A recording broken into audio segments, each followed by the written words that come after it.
It has been an exciting year in the Brandywine School District for many reasons, one of which is bringing structured play or guided play back to kindergarten classrooms.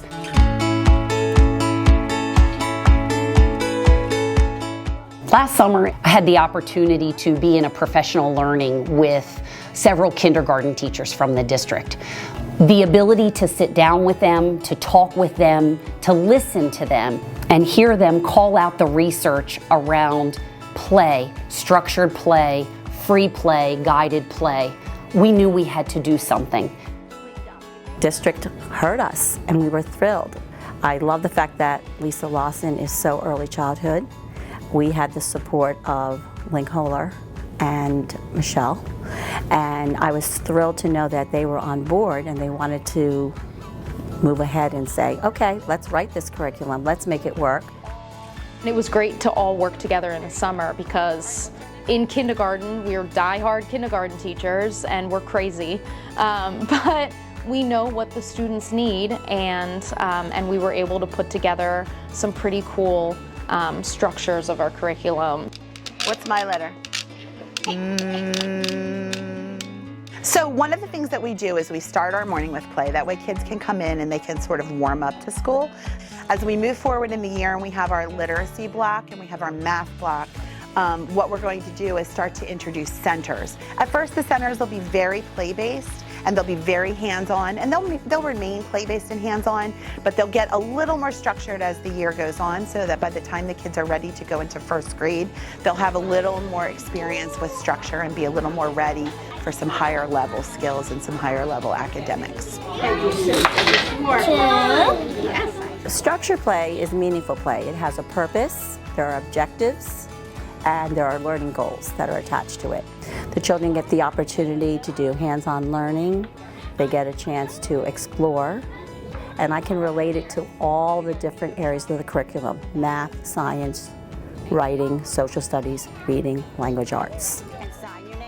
Before we started bringing structured play back, you didn't see the kids connecting with one another as quickly as they're doing now. It didn't form that family that you want to make when you're trying to get your kids to get to know each other.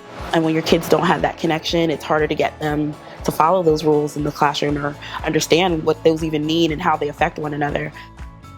So many kids have gone on and they're sort of lacking that making connections with other people, like learning those interpersonal skills that they need to be ready to be students. And I think what we've realized is that that play is a key, it's a key component for kids' overall success, the success of what is the whole child. Oh, good.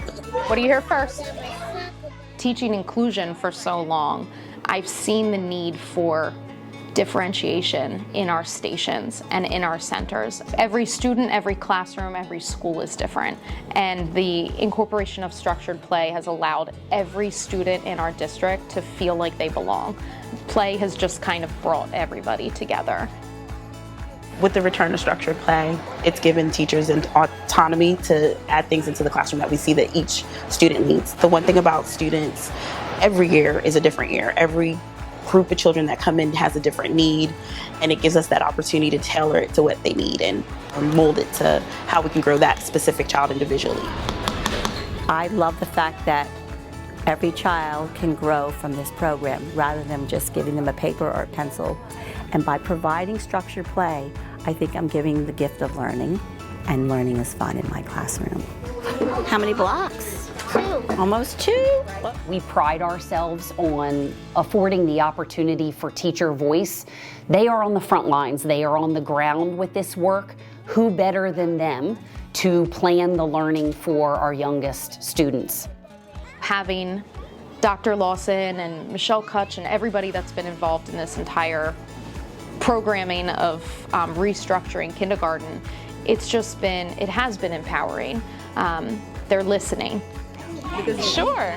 I'm going to get as a parent and as someone who is serving our district in the state senate. I think this is great for policy.